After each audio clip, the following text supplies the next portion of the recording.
they're going to need surgery. One of the first mainstay in the surgery is to attack the anterior and posterior gastric trunks. I showed you them, and Mr. Gardner must have shown you them. Do what they call a truncal vagotomy.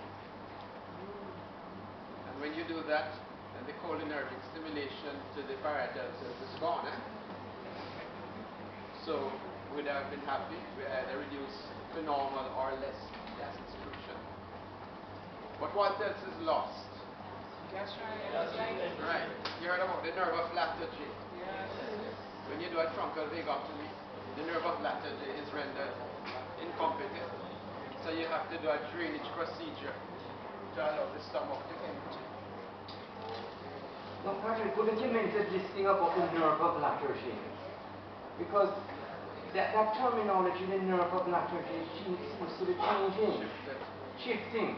Okay, when I did anatomy, and I was telling the students, the nerve of Latterji, it was described now that we had our anterior posterior gastric nerve. So the vagi are now coming through, and that anterior and posterior gastric nerve would course along in relation to the lesser curvature, and then about 5 to 7 centimeters proximal to the pylorus would stop. So the pylorus was therefore described as being supplied by the nerve of Latterji. The anterior gastric nerve gives up its hepatic branch to the region of the porta hepatis, and then the nerve of Latterji descending now to the pylorus. But now in a lot of the books now, they're calling all the nerves of Latterji. Everything that goes there. Yes, everything that goes there. Anterior and posterior gastric nerve, they call also nerve of Latterji. But I think we need to know that there is a special nerve going to the pylorus, and that's coming from the hepatic branch. Okay? So there we see now the muscular mucosa right here. Okay? And as I said, fundic stomach is very distinctive. You can't mix up fundic stomach for any other part of the stomach. Okay? Now, let's look at the pyloric. Alright, get down into the pyloric stomach now. Here the pyloric stomach. Okay. Let me take off this slide here.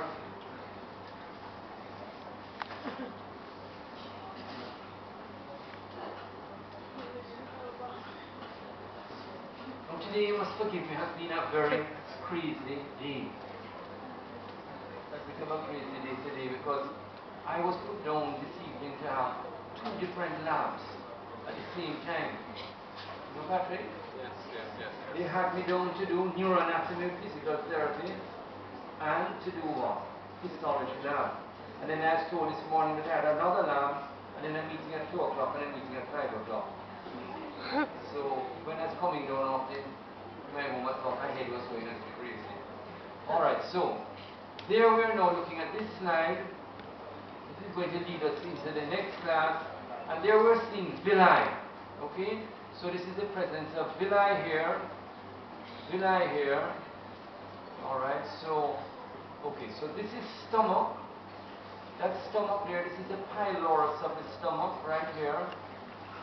This is pyloric stomach. Okay, very good. So this is the pyloric stomach. Now we may find a couple of these parietal and chief cells here, but once again, Patrick, mainly mucus secreting. Patrick? Yeah. Mainly mucus secreting at this stage here, right to the pyloric glands. Okay, beautiful. So these are all pyloric glands here. So this is in the region of the pylorus of the stomach. See the lining epithelium here, columnar cells, beautiful, number.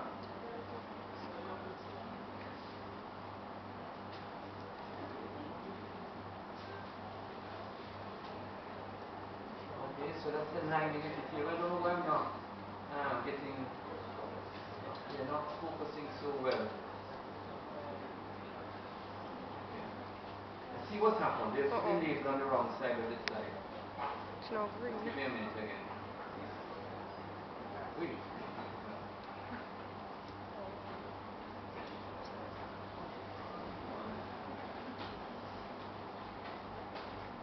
Good.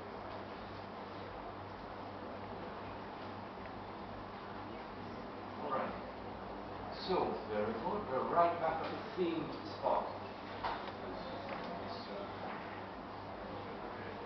Okay.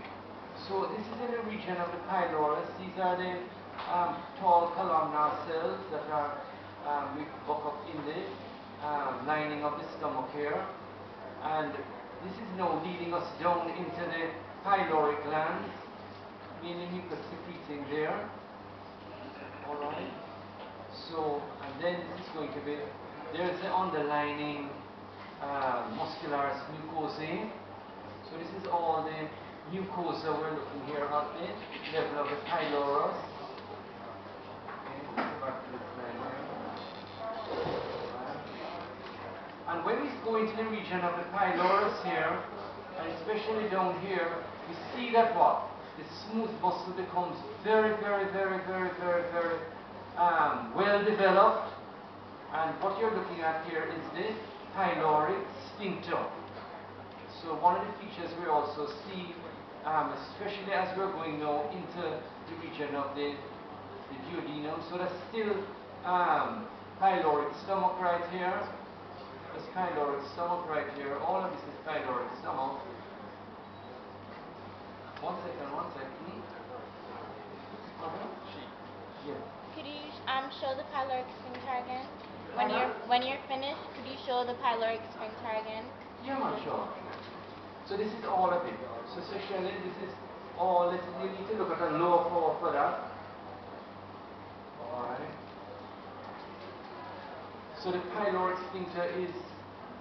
Let's see where we'll pick up the sphincter here. Okay. Right. Here it starts to get very large here. You can see the disparity between the longitudinal layer. When you looked at the rest of the stomach, the longitudinal layer I showed you was very well developed and very roughly in equal dimension to the circular layer. Here we see the circular layer is much thicker. Alright, I'm just trying to...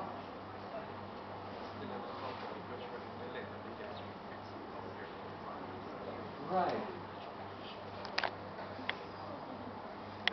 Right there. Okay.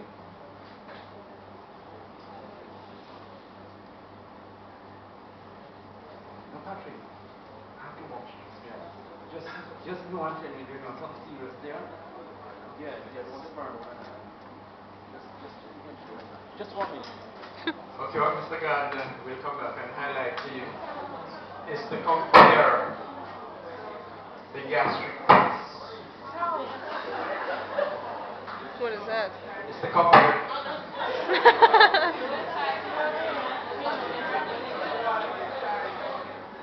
Yes, it's to compare the gastric pits in the pyloric region compared to the pits that were shown in the fundic region.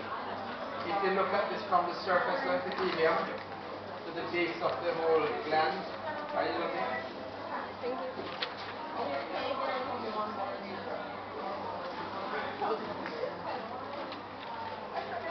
If you compare the surface of the epithelium